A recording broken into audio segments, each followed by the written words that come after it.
Hello viewers.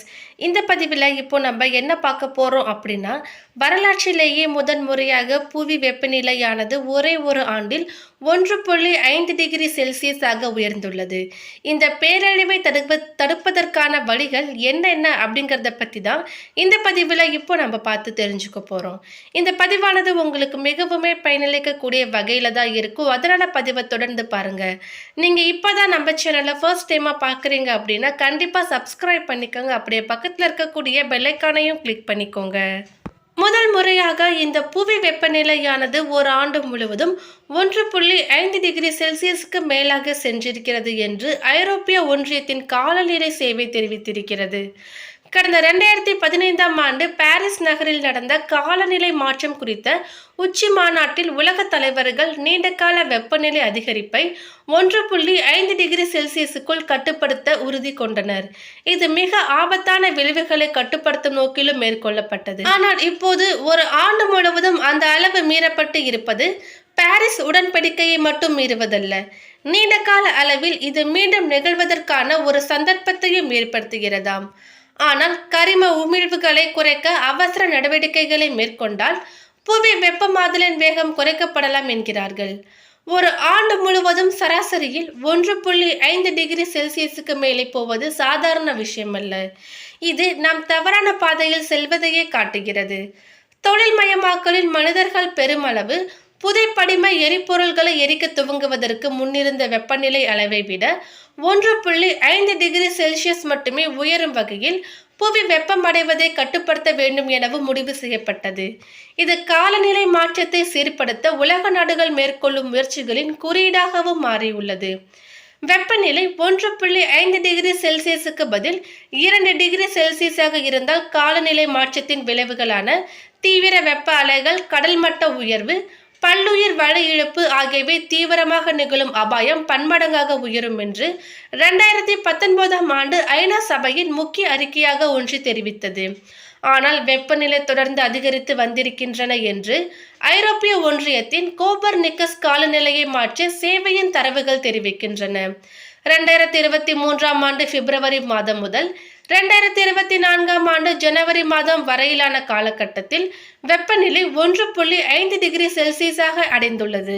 ஆண்டு முழுவதும் வெப்பநிலை 1.5 டிகிரி செல்சியஸுக்கு மேல் செல்வது ஒன்றும் ஆச்சரியமானதல்ல.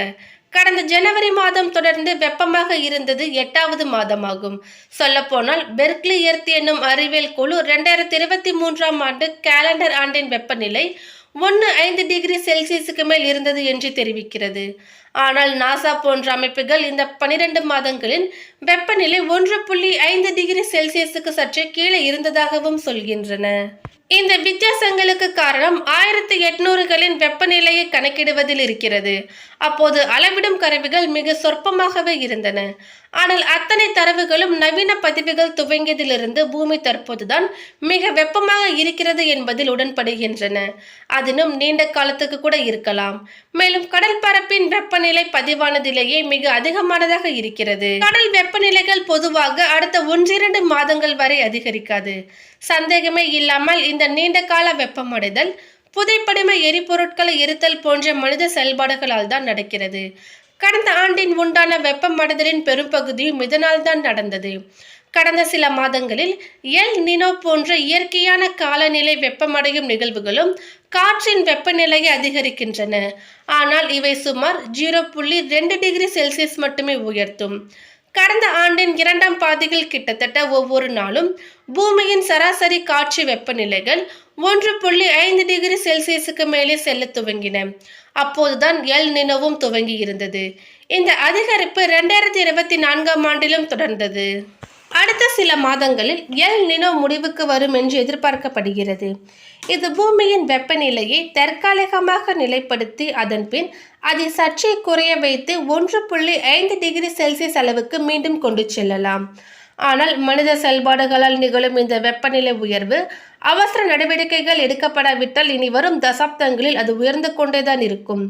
பசுமை குடில் வாயுக்களின் உமிழ்வை அதிரடியாக குறைப்பதுதான் பூமியின் வெப்பநிலை உயர்வதை தடுக்க ஒரே வழி. தற்போதைய அளவிலான கரிம உமிழ்வுகளின் மூலம் அடுத்த தசாப்தத்தில் பூமி வெப்பமடைதலை நீண்ட கால சராசரியாக 1.5 டிகிரி செல்சியஸுக்கு கட்டுப்படுத்தலாம். குறியீட்டளவில் இது ஒரு மிகப்பெரிய மைல்கல்லாகவே இருக்கும்.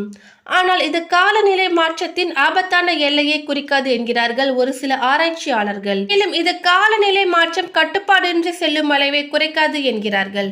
ஆனால் கடந்த 12 மாதங்களில் நாம் சந்தித்த வெப்ப அலைகள், வறட்சிகள், காட்டுத்தீ, வெள்ளங்கள் போன்ற சம்பவங்கள் இன்னும் அதிக அளவில் நடக்கும். 1 டிகிரியின் 10 பங்கு கூடுதல் வெப்பமும் அதற்கு முந்தைய அளவே வெப்பத்தை விட அதிக பாதிப்பை ஏற்படுத்தும். மேலும் 1/2 டிகிரி வெப்பம், அதாவது 1.5 டிகிரி செல்சியஸில் இருந்து 2 டிகிரி செல்சியஸ் வரை ஆபத்தான நிலைகளின் சாத்தியத்தை அதிகரிக்கும். இந்த காலநிலை புள்ளிகளை கடந்தால் சரி செய்ய முடியாத விளைவுகளும் ஏற்படும். எடுத்துக்காட்டாக, கிரீன்லாந்து மற்றும் மேற்கு அண்டார்டிகாவின் பனிப்பாறைகள் உருகும் புள்ளியை அடைந்தால் அது அடுத்த நூற்றாண்டில் பேரழிவான கடல் மட்ட உயர்வுக்கு வழிவகுக்கும். ஆனால் மனிதர்களால் பூமி வெப்பமடையும் விதத்தில் நேர்மறையான மாற்றத்தை கொண்டு வர முடியும் என்று ஆராய்ச்சியாளர்கள் வலியுறுத்தி சொல்கின்றனர். பசுமை தொழில்நுட்பம், மின்சார வாகனங்கள் போன்றவை உலகின் பல பகுதிகளிலும் பிரபலமடைந்து வருகின்றன. இது ஒரு முன்னேற்றமாகவும் பார்க்கப்படுகிறது.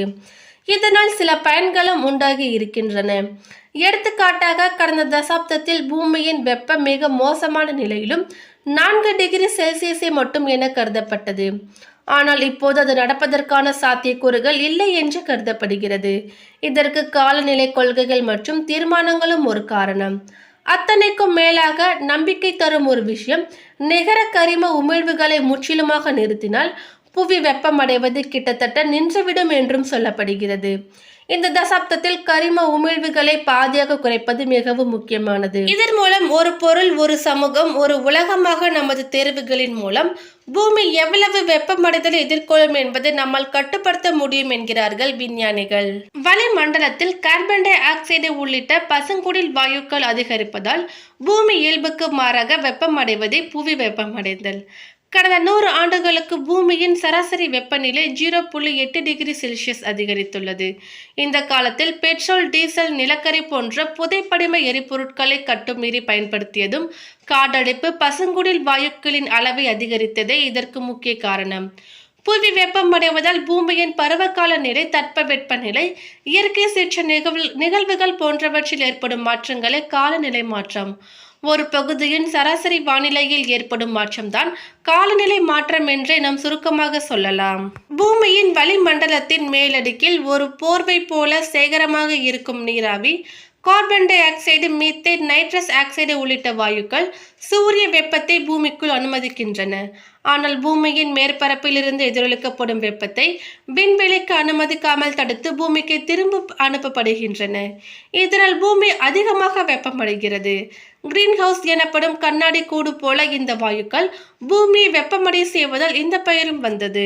வளிமண்டலத்தில் பசுங்குடில் வாயுக்கள் இல்லை என்றால் பூமியின் வெப்பநிலை 33 டிகிரி செல்சியஸ் குறைவாகவே இருக்கும். அப்போது எல்லாம் உறைந்து போய் உயிரினங்கள் வாழ முடியாத சூழ்நிலை ஏற்படும். எனவே பூமியில் உயிரினங்கள் வாழ பசுங்குடில் விளைவு அவசியமே. ஆனால் தொழில் புரட்சிக்கு பின்பு பசுங்குடில் வாயுக்களின் வெளியீடு எல்லை கடந்து அதிகரித்து விட்டதால் அவற்றின் அடர்த்தி அதிகரித்து அதிக வெப்பத்தை பிடித்து வைத்துக் கொள்ள ஆரம்பித்து விட்டன. இதுவே பிரச்சனைக்கு காரணம்.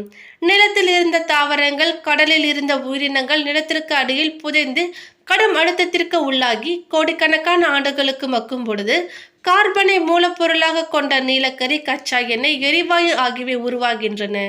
இவற்றை பயன்படுத்துவதால் பசுங்குடில் வாயுக்கள் அதிக அளவில் வெளியிடப்படுகின்றன. நிலக்கரி, பெட்ரோல் போன்ற மரபு சார்ந்த ஆற்றல்களுக்கு மாறாக சூரிய சக்தி, காற்று ஆற்றல் போன்ற எக்காலத்திலும் தீராத, மீண்டும் புதுப்பிக்கக்கூடிய ஆற்றல் ஆதாரங்கள். இதன் மற்றொரு பெயர்தான் மரபுசாரா எரிசக்தி. தகவமைத்தல் என்பது மாற்றம் அடைந்துவிட்ட, மாற்றம் அடைய போகிற ஒரு சுற்றுச்சூழலில் தொடர்ந்து வாழ்வதற்காக உயிரினங்கள் ஏற்படுத்திக் கொள்ளும் மாற்றங்கள். புவி வெப்பமடைதல், அதன் விளைவாக காலநிலையில் ஏற்படும் மாற்றம், அழிவுகளிலிருந்து தற்காத்துக் கொள்வதற்கு மேற்கொள்ளப்படும் நடவடிக்கைகள் இந்த பெயரில் அழைக்கப்படுகின்றன. நுகர்வு கலாச்சாரத்திற்கு அடிமையாகி பொருட்களை வாங்கி குவிப்பதற்கு பதிலாக நம் உயிர் வாழ்வதற்கு அத்தியாவசியமான பொருட்களை மட்டும் வாங்கி மறுபடி பயன்படுத்தி மறுசுழற்சி செய்து சுற்றுச்சூழலுக்கு இணக்கமாக செயல்படுவது. இதன் மூலம் புவி வெப்பமடைதலையும் பருவநிலை மாற்றத்தையும் நம்மால் குறைக்க முடியும். மேலும் இந்த தகவல் உங்களுக்கு பிடித்திருந்தால் லைக் பண்ணுங்க, ஷேர் பண்ணுங்க. இது போன்ற பல முக்கியமான தகவல்களை நீங்க தெரிஞ்சுக்கணும்னா எங்க சேனலை சப்ஸ்கிரைப் பண்ணிடுங்க. நோட்டிஃபிகேஷனுக்கான பெல் ஐக்கானையும் கிளிக் பண்ணிக்கோங்க. தேங்க்யூ.